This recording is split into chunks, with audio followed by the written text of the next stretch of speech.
तो बच्चों कैसे हैं आप सब। बहुत बहुत स्वागत है आपका आज की इस वीडियो में। आज का ये वीडियो क्लास 12th के बच्चों के लिए बहुत ज़्यादा खास होने वाला है, क्योंकि इस वीडियो में हम लोग देखने वाले हैं क्लास 12th का जो आपका हिंदी सब्जेक्ट है, इसका एक इम्पॉर्टेंट सैम्पल क्वेश्चन पेपर इस वीडियो में हम लोग देखने वाले हैं। और ये हमारा हिंदी का 9वां सैम्पल पेपर होने वाला है। जी हाँ बच्चों, इससे पहले हमने हिंदी सब्जेक्ट के 8 सैम्पल पेपर की वीडियो बना करके अपलोड कर दी है आप सभी बच्चों के लिए। इन वीडियोस को जरूर देख करके जाइएगा बच्चों। आपका जो 19 फरवरी को एग्जाम होने वाला है ना, 19 फरवरी 2024 को हिंदी का बोर्ड एग्जाम जो होने वाला है, इसके अंदर ये सैम्पल पेपर्स आपको बहुत ज़्यादा मदद करेंगे, क्योंकि जो भी क्वेश्चंस हम लोग डिस्कस करते हैं इस सैम्पल पेपर्स के अंदर, ये बहुत ज़्यादा इंपॉर्टेंट क्वेश्चंस होते हैं बच्चों। पिछले 10 साल का अगर आप पेपर उठा करके देखेंगे तो ये जो क्वेश्चंस है बार बार रिपीट हो रखे हैं। ठीक है, तो आपकी जो परीक्षाओं की तैयारी है उसमें मदद करेगी आपको ये सैम्पल पेपर्स की वीडियोस। ठीक है, तो पूरा वीडियो जरूर देखा कीजिएगा। और अगर आप चाहते हैं कि इसी तरह की वीडियोस हम आपके लिए लेकर के आते रहें, तो इस वीडियो को ज़्यादा से ज़्यादा लाइक कीजिएगा। जितना ज़्यादा वीडियो को आप लाइक करते हैं उतना ज़्यादा हमारा मोटिवेशन बढ़ता है और वीडियोस को बनाने के लिए। चैनल पर अगर आप नए आ गए हैं, विद्यालय स्टडी पॉइंट को अभी तक आपने सब्सक्राइब नहीं किया है तो सब्सक्राइब कर लीजिए। इसी तरह की वीडियोस हम आपके लिए लेकर के आते रहते हैं। जैसे ही आप चैनल को सब्सक्राइब करेंगे, बगल में आपको बेल का, घंटी या घंटा कुछ भी कह सकते हैं, उसका आइकन देखने को मिलेगा। उसको प्रेस करके ऑल पे क्लिक कर दीजिएगा, जिससे कि जो भी हमने यहाँ वीडियो अपलोड करे उसका नोटिफिकेशन सबसे पहले आपके फ़ोन पर आ जाया करे, और आपकी जो तैयारी है एग्जाम्स के लिए वो और भी बेहतर से बेहतर तरीके से हो सके। चलिए हम अपने वीडियो को शुरू करते हैं। तो क्लास 12th है, हमारा सब्जेक्ट है हिंदी ऐच्छिक, जिसको इंग्लिश में आप हिंदी इलेक्टिव भी बोलते हैं। और इसका जो सब्जेक्ट कोड रहेगा ये रहेगा आपका 002 करके। ठीक है, हिंदी का जो आपका पेपर होगा वो 3 घंटे का होगा। अधिकतम अंक जो आपके रहने वाले हैं वो 80 रहने वाले हैं, यानी कि 80 नंबर का आपका पेपर आएगा। बात करें अगर आपसे आपके बोर्ड के पेपर की, तो आपका जो बोर्ड का पेपर होगा वो कुछ इस तरह का होगा। यहाँ पर केवल और केवल एग्जाम्पल के लिए, यानी उदाहरण के लिए दिखा रहा हूँ, एक कुछ भी सीरीज नंबर लिखा हुआ आ सकता है, एक सेट नंबर होगा 1 2 3 4, 4 सेट में से कोई एक सेट होगा आपका। एक कोड नंबर यहाँ पर लिखा रहेगा। ठीक है, यहाँ पर आपको रोल नंबर लिखना होता है बोर्ड का, और इस तरह से करके आपका पेपर का यहाँ पर फॉर्मेट रहता है बोर्ड के पेपर का। ठीक है, नीचे चले तो यहाँ पर आपको सामान्य निर्देश दिया गया है, जो मैंने प्रीवियस वीडियोस के अंदर 85 बार एक्सप्लेन कर रखा है। ठीक है, सामान्य निर्देश में यही बताया गया है कि आपका जो हिंदी का पेपर है ये 2 खंडों के अंदर, यानी 2 सेक्शंस के अंदर बटा हुआ रहेगा। खंड अ करके और खंड ब करके, यानी सेक्शन ए और सेक्शन बी आप कह सकते हैं इसको। सेक्शन ए जो रहेगा खंड अ, उसके अंदर एमसीक्यू टाइप के क्वेश्चंस आपसे पूछे जाएंगे, और खंड ब जो रहेगा इसके अंदर वर्णनात्मक प्रकार के प्रश्न आपसे पूछे जाएंगे। बाकी आप वीडियो को पॉज करके रीड भी कर सकते हैं बच्चों। तो ये कुछ इंपॉर्टेंट बातें रहीं जो 19 फरवरी 2024 को आपका हिंदी का बोर्ड एग्जाम होने वाला है उससे संबंधित। आशा करता हूँ कि ये सारी बातें आपको समझ में आई होंगी। चलिए हम लोग अपने वीडियो को शुरू करते हैं और देखते हैं कि किस प्रकार के क्वेश्चन हमसे पूछे जा रहे हैं और कैसे हम उनका आंसर लिख सकते हैं। लेकिन वीडियो में आगे बढ़ने से पहले एक इंपॉर्टेंट अपडेट है आप सभी बच्चों के लिए। हमने आपके लिए हिंदी के 20 सैम्पल पेपर्स रेडी किए हैं। अगर आप इन 20 सैम्पल पेपर्स को लेते हैं और अपनी तैयारी करते हैं तो आप अपनी बोर्ड एग्जाम की तैयारी को नेक्स्ट लेवल पर ले जा सकते हैं। वैसे तो ये सैम्पल पेपर्स 199 रुपीज़ के हैं, लेकिन अगर अभी आप इन्हें लेते हैं तो केवल और केवल 99 रुपये में आपको 20 सैम्पल पेपर्स देखने को मिल जाएंगे। 50% का भारी छूट यानी डिस्काउंट आपको देखने को मिलेगा। बस आपको करना क्या है, VSP07 ये कूपन कोड है। जो अगला जो आप क्लिप देखेंगे उसमें आपको एक व्हाट्सएप नंबर दिखेगा, उसको बताना है उनको जा करके कि ये हमारा कूपन कोड है, हमको 50% का भारी छूट दे दीजिए, तो आपको 50% का ऑफ यहाँ मिल जाएगा। और 20 सैम्पल पेपर्स केवल 99 रुपये में देखने को मिल जाएंगे। इस हिसाब से एक पेपर जो आपका पड़ा केवल 5 रुपये का पड़ा। ठीक है, तो इन सैम्पल पेपर्स को जरूर लीजिए और अपने बोर्ड एग्जाम की तैयारी को नेक्स्ट लेवल पर लेकर के जाइए। इसी से रिलेटेड अगला क्लिप आपको देखने को मिलेगा, जिसके अंदर व्हाट्सअप नंबर आप देख सकते हैं। व्हाट्सअप पे कॉन्टैक्ट करके आप इन सैम्पल पेपर्स की PDF को बाय कर सकते हैं। तो अगला क्लिप देखिए बच्चों। आपके लिए लेकर के आए हैं हिंदी के 20 सैम्पल पेपर्स। जी हाँ बच्चों, अगर आप इन 20 सैम्पल पेपर्स की तैयारी करते हैं तो आप अपने बोर्ड एग्जाम्स में बहुत अच्छे मार्क्स प्राप्त कर सकते हैं। आज ही इन सैम्पल पेपर्स को लीजिए और अपने बोर्ड एग्जाम की जो तैयारी है उसको नेक्स्ट लेवल पर लेकर के जाइए। इन सैम्पल पेपर्स के अंदर हमारा आज तक का सारा एक्सपीरियंस आपको देखने को मिलेगा। तो सैम्पल पेपर लेने के लिए स्क्रीन पर दिए हुए नंबर पर कॉन्टैक्ट कीजिए और 50% की भारी छूट का लाभ उठाइए। तो हम लोग आ गए हैं खंड अ के अंदर, जिसको इंग्लिश में आप सेक्शन ए भी बोलते हैं। इसके अंदर हमसे वस्तु परक प्रकार के जो प्रश्न होते हैं वो पूछे जाएंगे और उसका आंसर हमें देना है। तो चलिए देखते हैं एक करके क्वेश्चंस को। पहला क्वेश्चन आपका गद्यांश वाला है, गद्यांश को ध्यान से पढ़ना है और इसके आधार पर जो MCQ क्वेश्चंस आपसे पूछे जाएंगे उसका आंसर देना है। तो मैं गद्यांश की कुछ लाइनें आपके लिए रीड कर देता हूँ कि बड़ी कठिन समस्या है। झूठी बातों को सुनकर चुप होकर रहना ही भले आदमी की चाल है, परंतु इस स्वार्थ और लिप्सा के जगत में जिन लोगों ने करोड़ों के जीवन मरण का भार कंधे पर लिया है, वे उपेक्षा भी नहीं कर सकते। जरा सी जो सो कि गफलत हुई कि सारे संसार में आपके विरुद्ध जहरीला वातावरण तैयार हो जाएगा। ठीक है, तो अच्छा आदमी जो होता है, जो पूरी दुनिया के लिए अच्छा काम करता है, तो वैसे तो उसकी कोई तारीफ नहीं करता है, लेकिन जरा सी उसकी गलती होती है ना, तो पूरी दुनिया में कह लीजिए एक तरह से उसके खिलाफ नफरत की आंधी फैल जाती है। ठीक है, आधुनिक युग का यह एक बड़ा भारी अभिशाप है कि गलत बातें बड़ी तेजी से फैलती है या फैल जाती है करके आप लिख सकते हैं। यानी कि आज के टाइम पे ना जो गलत चीज़ होता है ना बच्चों, बहुत तेजी से वायरल होता है वो, और अच्छी चीज़ों को वायरल होने में बहुत टाइम लगता है। यह देखा जा सकता है वर्तमान समय में। भैया कलयुग चल रहा है, कुछ भी हो सकता है। ठीक है, तो इस तरह से करके आपका गद्यांश दिया गया है। वीडियो पॉज करके आप पूरा का पूरा रीड कर सकते हैं। पूरा गद्यांश मैं रीड नहीं करूंगा क्योंकि वीडियो बहुत ज़्यादा लंबा हो जाएगा बच्चों। तो इस तरह से गद्यांश से आप अपनी स्क्रीन पर देख सकते हैं।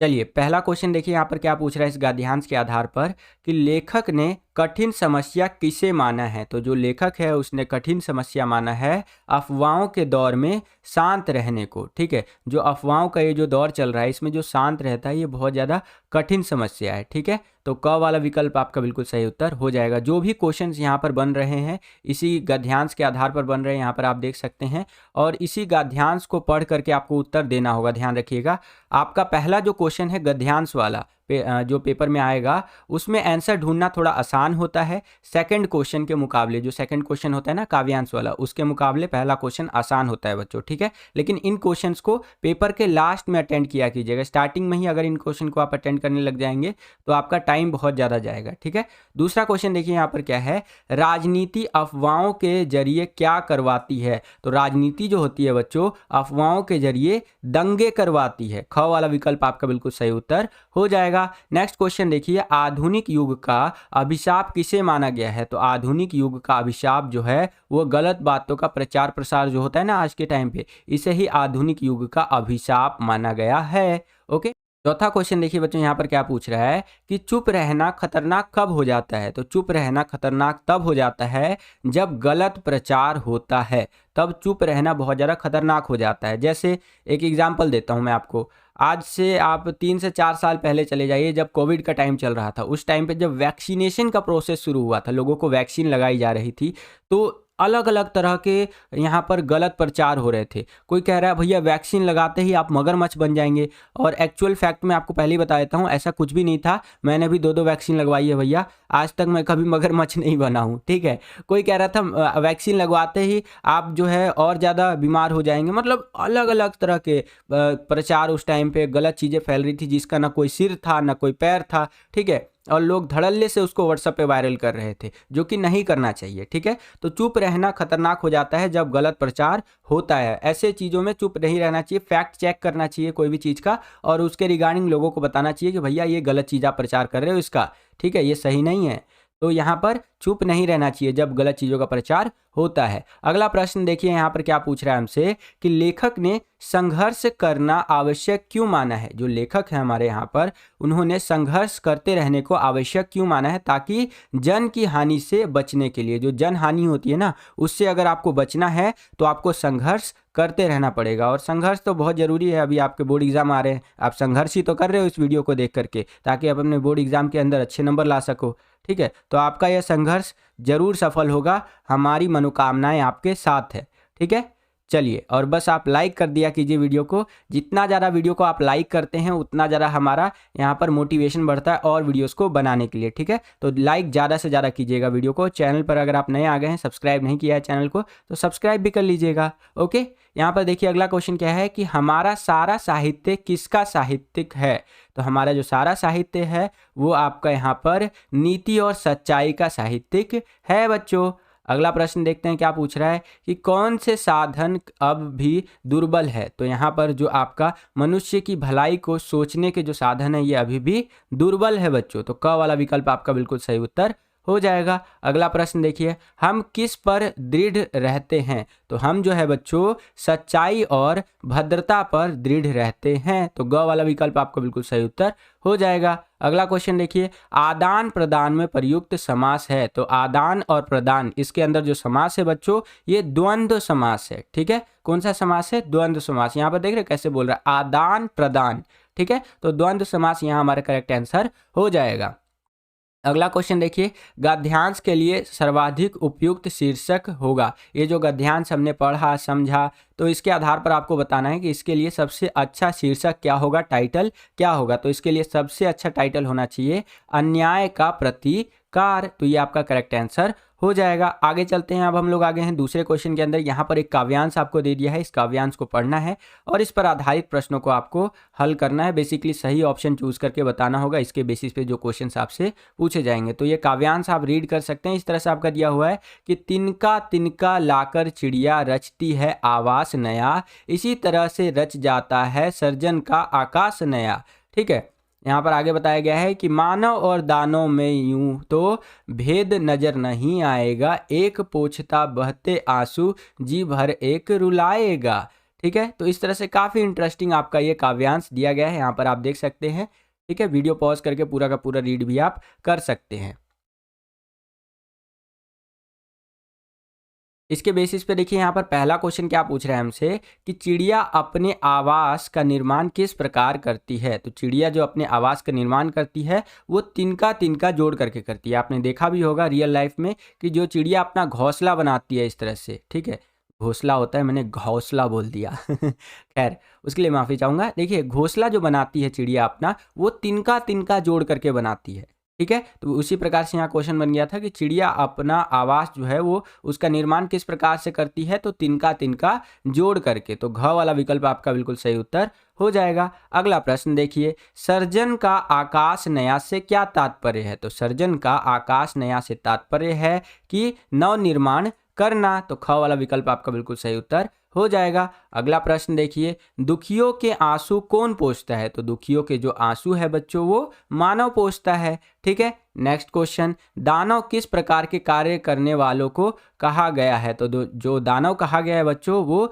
दूसरों को जी भर रुलाने वालों को कहा गया है। जो दूसरों को रुलाते हैं ना जी भर के, उनको दानव कहा जाता है, और जो लोगों को आंसू पोंछते हैं उनको मानव कहा जाता है। क्या बात है, ये तो कविता बन सकती है। नेक्स्ट क्वेश्चन देखिए, जीवन में नया विश्वास किस प्रकार आता है? तो जीवन के अंदर नया विश्वास आता है रचनात्मक कार्य करने से। अगर आप क्रिएटिविटी वाला काम करते रहेंगे तो आपको यहाँ पर नया विश्वास आता रहेगा, जाहिर सी बात है। ठीक है, ये मैंने भी बहुत ज़्यादा महसूस किया है अपने जीवन में।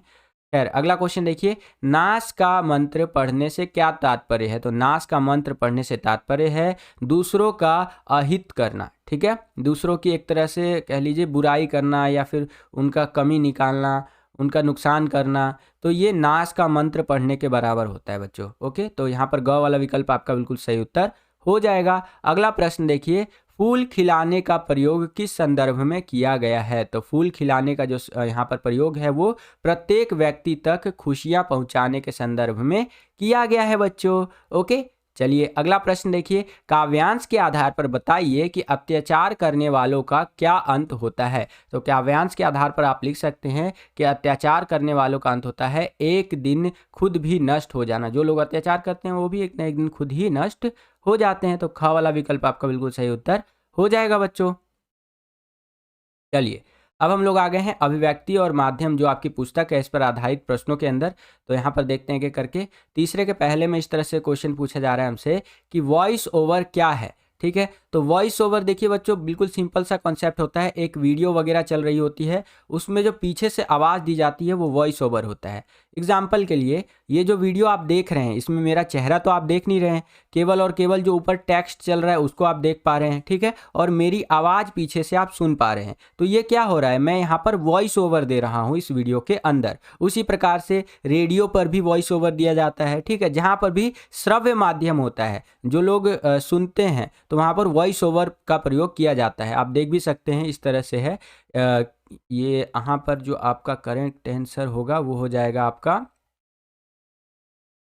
ऑप्शन नंबर फोर्थ जो है ये आपका करेक्ट आंसर हो जाएगा, यानी कि घ वाला विकल्प। गतिशील दृश्यों के पीछे से आवाज आ रही है या आवाज आती है। ठीक है, जैसे ये अभी गतिशील दृश्य है, इस वीडियो को आप देख रहे हैं जिसके अंदर टेक्स्ट लिखे हुए आपको दिख रहे हैं। ठीक है, और यहाँ पर जो पीछे से आवाज दे रहा हूँ वो मैं दे रहा हूँ, यानी कि मैं क्या कर रहा हूँ बच्चों, मैं वॉइस ओवर कर रहा हूँ। ठीक है, तो ये घ वाला विकल्प आपका बिल्कुल सही उत्तर हो जाएगा। अगला प्रश्न देखिए यहाँ पर क्या है। ब्रेकिंग न्यूज का अर्थ है, जो ब्रेकिंग न्यूज होती है उसका क्या अर्थ होता है? उसका अर्थ होता है किसी खबर को तत्काल दर्शकों तक पहुंचाना। जैसे अभी किसान आंदोलन चल रहा है तो टीवी वगैरह आप खोलेंगे तो यहाँ पर ऐसे आ जाता है, अगर आप सो रहे हैं तो जाग जाइए, देखिए देश में किसान आंदोलन हो रहा है। ठीक है, किसानों की यह है प्रतिक्रिया, यहाँ पर सरकार की तरफ से यह प्रतिक्रिया दी गई है, सोने वाले जाग जाएंगे बेटे, और देखिए यहाँ पर इस तरह से किसान आंदोलन हो रहा है। देखिए मोदी जी ने यहाँ पर यूएई में किया एक भव्य मंदिर का उद्घाटन जो श्री राम जी का है। ठीक है,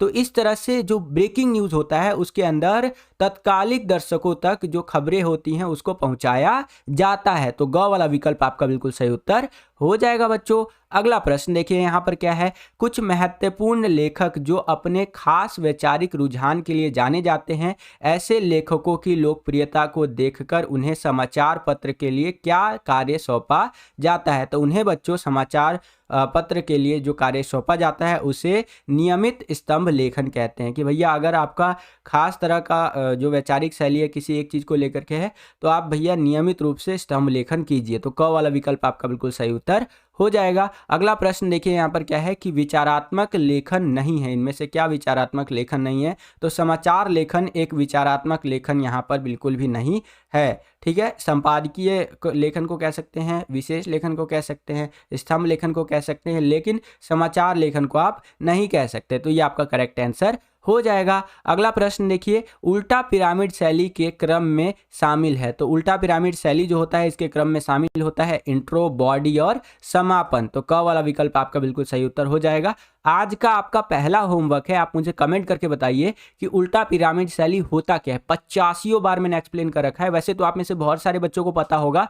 अच्छे से आंसर मुझे कमेंट सेक्शन में दीजिएगा, बिल्कुल अच्छे से। ठीक है, जिस भी बच्चे का सबसे अच्छा आंसर आएगा उसके कमेंट को मैं यहाँ हार्ट का यानी दिल का निशान दे दूंगा, ताकि और बच्चे समझ सके बच्चे ने बिल्कुल अच्छा आंसर दिया है। और मैं लिख भी दूंगा कि अगर पेपर में आपने इस तरह से लिखा तो आपको पूरे में से पूरे नंबर मिलेंगे या नहीं मिलेंगे, क्या इसकी संभावना रहेगी कि आपको फुल में से फुल मार्क्स मिले या नहीं मिलेंगे। ठीक है, आप मुझे कमेंट कीजिए उल्टा पिरामिड शैली क्या होता है, बहुत ज़्यादा इंपॉर्टेंट क्वेश्चन है बच्चों। ठीक है, चलिए अब हम लोग आ गए हैं आपकी जो पाठ्य पुस्तक है अंतरा भाग 2, इस पर आधारित प्रश्नों के अंदर। तो इसको भी देख लेते हैं। यहाँ पर आपको चौथे क्वेश्चन के अंदर ये काव्यांश दिया गया है, इसको आपको ध्यान से पढ़ना है और इस पर आधारित प्रश्नों के हल आपको करने हैं। बोले तो जो करेक्ट ऑप्शंस होंगे वो चूज करके बताने हैं। तो ये जो आपका काव्यांश है कुछ इस तरह से है कि तोड़ो तोड़ो तोड़ो ये पत्थर ये चट्टाने, ये झूठे बंधन टूटे तो धरती को हम जाने, सुनते हैं मिट्टी में रस है जिससे उगती दूब है, अपने मन के मैदान पर व्यापी कैसी ऊब है, आधे आधे गाने तोड़ो तोड़ो तोड़ो। खैर, तो इस तरह से आपका ये काव्यांश दिया गया है। इस पर आधारित पहला प्रश्न देखिए क्या है कि सुनते हैं मिट्टी में रस है। यहाँ मिट्टी में रस से कवि का क्या अभिप्राय है? ठीक है, मिट्टी के अंदर जो रस है इससे कवि क्या कहना चाह रहा है? तो यहाँ पर हृदय में रचनात्मकता, ठीक है, यह है मिट्टी में रस है से अभिप्राय है। तो क वाला विकल्प आपका बिल्कुल सही उत्तर हो जाएगा बच्चों।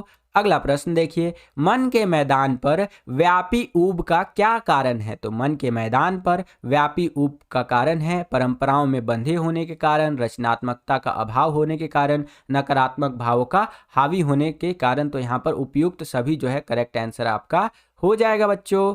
अगले प्रश्न को देखिए, आधे आधे गाने से क्या आशय है?